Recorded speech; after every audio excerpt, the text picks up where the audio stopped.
Assalamualaikum warahmatullahi wabarakatuh.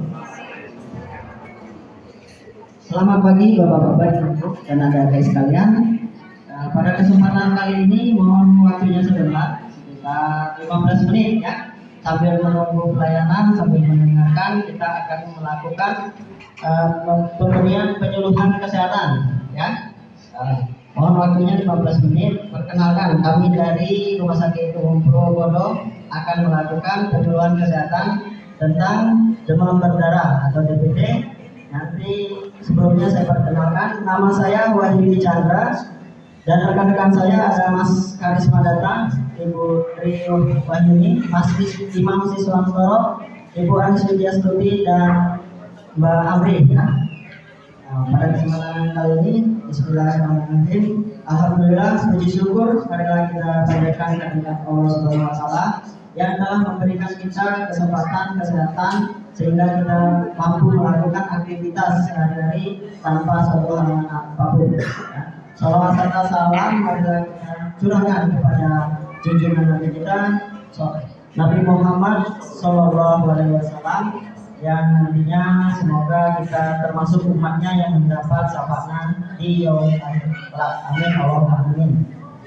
Terima kasih kepada teman-teman dari berbagai pihak yang telah banyak membantu sehingga kelancaran bisa melakukan penyuluhan ini, dan tentunya terima kasih banyak kepada Bapak Ibu sekalian yang bersedia hadir dan bersedia serta semangat yang nanti semoga dapat berperan aktif nanti dalam kegiatan hari ini ya. Izinkanlah pada kesempatan kali ini saya akan membacakan susunan acara. Yang pertama adalah pembukaan ya, yang kedua adalah penyampaian materi yang akan disampaikan oleh rekan saya Mas Karisma Data. Yang ketiga adalah sesi tanya jawab, dan yang terakhir adalah penutup.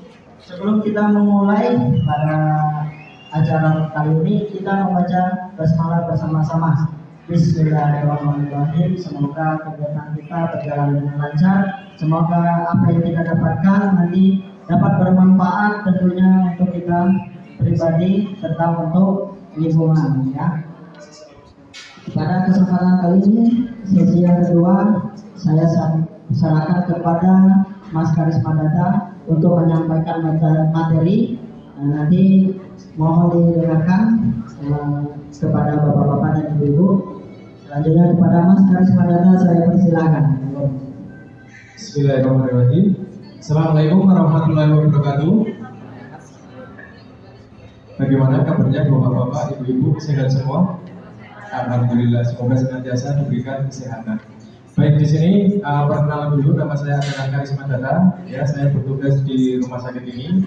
Saya adalah seorang perawat. Begitu ya, Bu ya. Pada kesempatan yang berbahagia kali ini, di sini kita akan memberikan pemahaman kepada panjenengan semua. Mungkin ibu-ibu, bapak-bapak sudah paham. Di sini saya nanti mengulas kembali, ya. Terutama pokok bahasan yang akan kita bahas di sini adalah masalah DBD atau demam berdarah.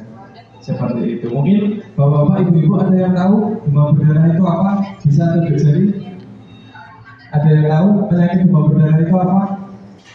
Ada yang berani mengemukakan pendapat? Ibu mungkin tahu belum?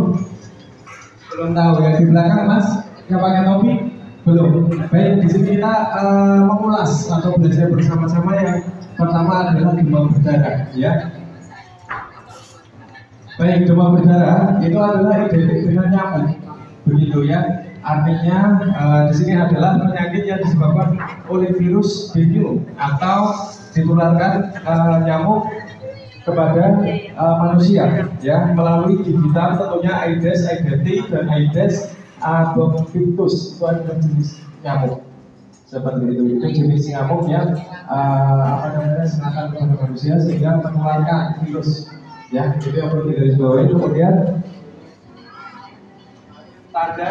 tanda dan gejalanya, ya. Tanda gejalanya itu orang yang terkena DBD adalah yang perlu diwaspadai adalah yang pertama, demam tinggi 2-7 hari disertai rasa menggigil, kemudian nafsu makannya turun, Kemudian yang berikutnya adalah nyeri pada persendian serta sakit kepala atau pusing, clear seperti itu.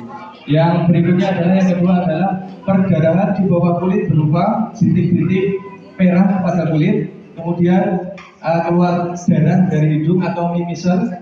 Yang berikutnya adalah gusi berdarah, muntah darah atau BAB darah. Itu yang poin kedua. Kemudian poin yang ketiga adalah nyeri perut di bagian, terutama di bagian ulu hati. Ini terasa sakit sekali. Kemudian yang berikutnya adalah mual dan muntah. Ini berangsur terus menerus seperti itu. Yang kelima adalah terjadi shock atau pingsan pada hari ke-3 dan 3 sampai 7 secara berulang-ulang. Dengan tanda shock yaitu kondisi pasien lemah, kemudian kulitnya terasa dingin, kemudian basah, bahkan pasien bisa sampai kondisi tidak sadar. Kemudian tanda bahaya DBD itu tadi ya. Yang pertama adalah perdarahan gusi, muntah darah, penderita tidak sadar, kemudian denyut nadi tidak teraba. Yang kelima adalah segera periksakan diri ke rumah sakit atau sarana pelayanan kesehatan terdekat. Kemudian kita berbicara penyebab demam berdarah. Ya, ini tadi penyebab DBD disebabkan oleh virus dengue dan ditularkan oleh gigitan nyamuk Aedes aegypti pada pembuluh darah. Ya, kemudian penularan DBD umumnya melalui gigitan nyamuk Aedes aegypti, meskipun juga dapat ditularkan oleh Aedes albopictus yang biasa hidup di kebun-kebun. Seperti itu ya. Jadi ada dua kemungkinan nyamuk yang membawa virus yang menularkan kepada seseorang. Seperti itu. Kemudian ciri-ciri nyamuk Aedes aegypti ini yang perlu diperhatikan Bapak Ibu semua ya. Yang pertama, penularan DBD umumnya melalui gigitan nyamuk, kemudian meskipun juga dapat ditularkan oleh nyamuk yang hidup di kebun-kebun. Istilahnya adalah nyamuk secara medisnya Aedes albopictus. Aedes aegypti, kemudian yang hidup di kebun adalah Aedes albopictus. Seperti itu. Kemudian yang kedua adalah tubuhnya benang hitam putih. Ya, ini tubuhnya nyamuk seperti itu. Kemudian yang ketiga adalah menggigit pada siang hari. Ini ciri-cirinya. Yang keempat adalah berkembang biak pada air bersih, jernih, dan yang tidak mengalir. Itu ya yang perlu diperhatikan. Kemudian perawatan dan pengobatan pada pasien penderita DBD. Ya, kita berbicara ini ketika di rumah. Ketika di rumah adalah langkah yang pertama adalah beri penderita atau pasien yang terkena DBD dengan minum air yang banyak. Ya, tentunya ini air yang masak seperti itu, jangan yang mentah ya. Kemudian diberi teh, susu atau minuman lainnya. Terus yang kedua adalah kompres dengan air saat panas. Yang ketiga adalah cepat bawa ke dokter, puskesmas atau pelayanan kesehatan terdekat. Apabila pasien tampak gelisah, lemah, terus kaki dan tangan bibir pucat, kemudian denyut nadinya juga lemah. Kemudian kita berbicara lagi di sini perawatan dan pengobatan pada penderita DBD di rumah sakit. Ya, yang tadi kan yang di rumah, kemudian kita berbicara di sini yang di rumah sakit. Yang pertama adalah penderita harus istirahat balik dan istirahat total di tempat tidur. Yang kedua adalah penderita diberi jilid makan lunak. Yang ketiga adalah penderita harus minum banyak, kurang lebihnya 2-2,5 liter per 24 jam. Kemudian dapat diberi juga susu, teh manis, sirup, terus pemberian cairan, hal yang paling penting bagi penderita demam berdarah. Yang keempat adalah pengambilan sampel untuk pemeriksaan laboratorium. Yang kelima adalah Vita Rosen atau Arbotorak. Seperti itu. Yang keenam pemberian cairan infus intravena. Kemudian pemasangan NGT bila terjadi perdarahan pada saluran cerna. Yang kesembilan adalah pemberian terapi obat, berikan obat penurun panas, misalnya paracetamol seperti itu. Dan anak-anak ini dosisnya 10-20 mg per kilogram BB per hari. Kemudian dewasa adalah 3 kali 1 tablet per hari. Untuk cara pencegahannya ini secara umum, yang pertama adalah memelihara lingkungan tetap bersih dan cukup sinar matahari. Ini yang perlu Bapak Ibu perhatikan. Kemudian yang kedua adalah melakukan pemberantasan sarang nyamuk dengan cara menutup dan menguras tempat penampungan air setiap minggu agar bebas dari jenis-jenis nyamuk. Kemudian yang kedua adalah mengubur, membakar, dan membuang kaleng bekas, botol bekas, kemudian tempurung sampah lain sehingga tidak menimbulkan tempat perindukan bagi nyamuk Aedes aegypti. Yang berikutnya adalah merapikan halaman, jangan biarkan semak-semak di halaman tidak terurus. Yang berikutnya adalah bersihkan selokan agar air dapat mengalir dengan lancar.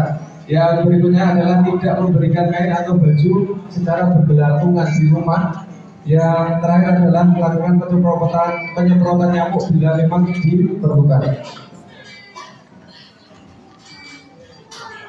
Ini kita masuk ke obat tradisional DBD, ya, Bapak Ibu. Ini adalah saya sampaikan obat tradisional DBD. Yang pertama yang perlu dipersiapkan adalah bahan jambu biji atau jambu tutuk, ya, istilahnya di kita, di lingkungan kita itu. Kemudian satu yang perlu disiapkan jambu biji atau jambu tutuk, kemudian temulawak 10 gram, kemudian kunyit 10 gram. Cara membuatnya adalah cuci sampai bersih buah jambu biji, temulawak dan kunyit. Kemudian setelah itu dipotong-potong. Setelah dipotong-potong secukupnya, semua bahan kemudian di blender atau dibikin jus. Minum ramuan herbal obat tradisional sehari 2 kali, lakukan secara rutin sampai sembuh. Itu.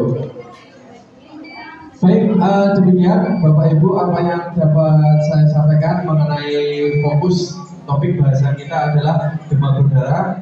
Selanjutnya sesi berikutnya adalah sesi pertanyaan. Monggo Bapak Ibu, kalau ada yang mau tanya silakan dicatat, diajukan, nanti pertanyaannya lewat nanti Mas Chandra selaku moderator kita. Seperti itu saya cukupkan dulu, nanti kalau ada tanya silakan dibuka lagi. Assalamualaikum warahmatullahi wabarakatuh.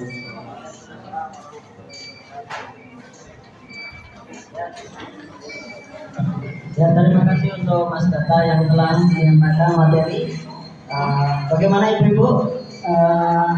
Kita masuk sesi pertanyaan ya. Bagi Ibu-Ibu dan Bapak-Bapak, apabila ada pertanyaan mohon disampaikan, nanti sebutkan nama dan alamatnya dari mana. Nanti kita sama-sama untuk belajar. Maksudnya nanti kita sampaikan apabila ada yang belum jelas ditanyakan ya. Monggo Bapak-bapak, Ibu ada yang bertanya Bu? Tentang DBD ini karena sangat penting karena untuk lingkungan kita pada tahun-tahun ini, terutama bulan-bulan ini memang sudah maraknya wabah DBD ya, seperti itu. Mungkin ada pengalaman tetangga atau saudara atau keluarga terdekat seperti apa? Ya, monggo. Siapa? Ya, monggo silakan Pak. Pertanyaan. Jawab. Silakan tunjuk tangan yang mau bertanya.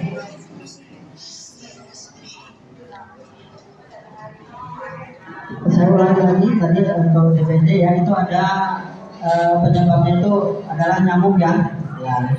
DBD ada penyebabnya nyamuk, ada 2 nyamuk Aedes aegypti ya, namanya memang bagus Aedes aegypti, tapi akibatnya itu memang tidak sebagus namanya ya. Nah, terus yang satu lagi nyamuk apa Bu? Pak? Ya. Ya. Apa bedanya? Tuh apa? Nyamuk Aedes aegypti seperti itu. Bisa ditanyakan apa sudah jelas nyamuk Aedes aegypti itu tingginya di mana seperti itu. Mau ditanyakan sama Mas Data. Ya, Assalamualaikum warahmatullahi wabarakatuh. Saya Ibu Sri Mintaksi dari Adimulyo. Saya mau bertanya, kebetulan di daerah saya waktu itu ada tetangga anak kecil. Dia memang panas tinggi seperti panas muda, temperaturnya panas itu perlu ya. Cuman dia itu tidak keluar titik merah. Pada saat dibawa ke rumah sakit, posisinya langsung muntah darah. Ternyata begitu muntah darah, dia baru keluar dari BPPR, jadi ketika itu keluar di belakangan, kata dokter itu langsung menyerang pembuluh darah. Nah, itu kan kalau kayak kita orang awam kan tidak tahu lah ya, karena taunya kan posisinya bintik-bintik merah itu demam berdarah. Tapi kalau seperti itu kira-kira ada yang spesifik lain atau ciri-ciri apa gitu selain bintik-bintik merah supaya kita bisa waspada. Terima kasih. Terima kasih Ibu atas pertanyaannya. Saya mencoba menjawab. Menurut saya itu usia anak berapa tahun Ibu? 5 tahun. Sekarang akan kena dibawa ke rumah sakit mentah-mentah, terus kondisi pasien bagaimana, membaik atau meninggal ya dari layuan ini timur. Berarti ini kasusnya perlu diperhatikan kepada Bapak Ibu. Artinya bahwa demam berdarah itu sangat berbahaya sekali. Ya, apalagi tentunya ketika menyerang anak-anak usia 5 tahun, bagaimana cara kita untuk mengenali, terutama kita tidak hanya fokus kepada bibit-bibitnya seperti itu ya Bu ya. Yang perlu diperhatikan adalah mulai dari nafsu makan anak Bu ya. Kalau usia 5 tahun itu nafsu makannya anak biasanya itu rewel ya.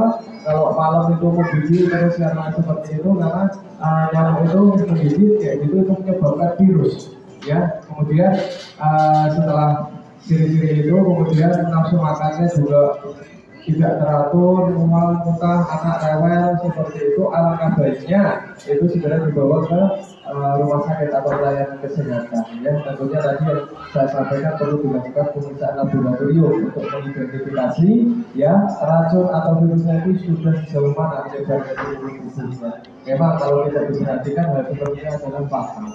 Ya, bukan hanya kita fokus pada bintik-bintik kemerahannya itu jelas ya, bahwa serangannya itu adalah serangan yang benar-benar dia membawa virus ya di seluruh tubuh, bisa iya masuk ke darah seperti itu ya, sehingga memang sulit diidentifikasi ya, seperti itu. Ada lagi misalnya yang lain mungkin ya monggo Bapak Ibu yang bertanya. Ada lagi, mungkin ada yang sepertinya saya yakin ada yang ingin ditanyakan. Ada yang apa sih? Monggo silakan, ya Bapak. Mumpung ada kesempatan untuk bertanya, nanti kan kita bisa sama-sama mendengar jawabannya. Atau pengalaman dari tetangga seperti tadi. Betul. Monggo silakan, ada yang bertanya lagi? Ya, kalau tidak ada, kita sampai di penghujung acara. Semoga apa yang disampaikan dan apa yang didapatkan dapat bermanfaat untuk kita semua, untuk lingkungan, dan semoga kedepannya kesehatan kita diberikan oleh Allah Subhanahu Wa Taala. Dan jangan lupa banyak-banyak bersyukur dan selalu rutin memeriksakan kesehatan ke pelayanan kesehatan terdekat seperti itu ya. Kita harus jeli untuk tanda gejala tadi, dan nanti bisa dibaca-baca lagi brosur yang kita bagikan seperti itu. Nanti kalau ada pertanyaan bisa hubungi Rumah Sakit Purwokerto, nanti ada nomor telepon di brosur itu ya. Untuk acara selanjutnya dalam bentuk, marilah kita tutup acara dengan baca hamdalah bersama-sama. Alhamdulillahirabbil alamin. Wassalamualaikum warahmatullahi wabarakatuh.